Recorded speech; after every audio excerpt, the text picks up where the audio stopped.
by my 100th day in office, have administered 200 million shots in people's arms. That's right, 200 million shots in 100 days. I know it's ambitious, twice our original goal, but no other country in the world has even come close, not even close to what we are doing. I believe we can do it. And today, we made a historic investment in reaching the hardest hit and the most vulnerable communities, the highest risk communities, as a consequence of the virus, by investing an additional $10 billion in being able to reach them. Spencer Critchley is an author and former journalist. He's joining us from Monterey in California. Mr. Critchley, good to have you with us here on TRT World. Now, first up, what were your takeaways from that Biden press conference? It was so refreshing. It was so great to have really a statesman back in the White House as opposed to the demagogue we had for the previous 4 years. And I felt it was very strong on President Biden's part in a couple of key ways. Perhaps the most important one is that he's leading from both the head and the heart. The Trump administration had seemed to just devolve into nothing but emotion, especially baser emotions, as evidenced by the way immigrants were treated, for example, which was just incredibly cruel. President Biden can easily match former President Trump in connecting at the heart level, but with much more positive emotions. And he also is an expert in governing with long experience, and he really knows what he's doing. And I think that both of those were very clear in his press conference today. But did we learn anything specifically, do you think, from the press conference? He kind of obfuscated on the line about Afghanistan and pulling troops out. He kind of said that the migrant crisis is a seasonal issue. Did we get anything that was new from Biden?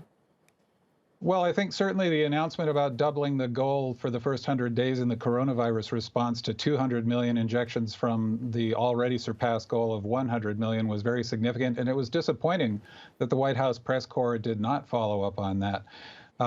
I think it was also significant that he pushed back on this simplistic narrative that we're seeing a surge of immigrants, and especially child immigrants, coming to the border because President Biden is such a nice guy. I'm sure that that must be part of the consideration, but it's just a gross oversimplification of a complex issue, which he addressed.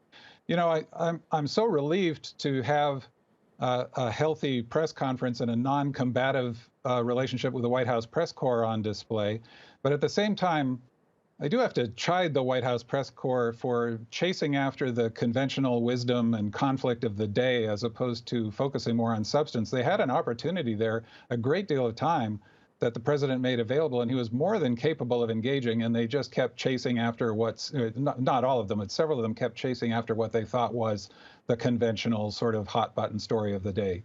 It is interesting, isn't it, as you mentioned in your first and in your second answer, Mr. Critchley, that this is a substantially different press conference than what we saw when President Trump was in office, the fighting, the disagreement between him and the press corps. Are we now seeing a more grown-up form of government from Biden? Absolutely. I mean, there's his own expertise, and then there's his approach to staffing his administration, hiring other experienced experts and people of integrity who actually want to get things done for the American people. Also, his relationship with Vice President Harris, which I believe is mirroring the relationship he had with President Obama. In the past, the vice president position has been something of a figurehead in many administrations. President Obama gave Vice President Biden then very serious responsibilities, including managing the recovery from the financial calamity in 2008.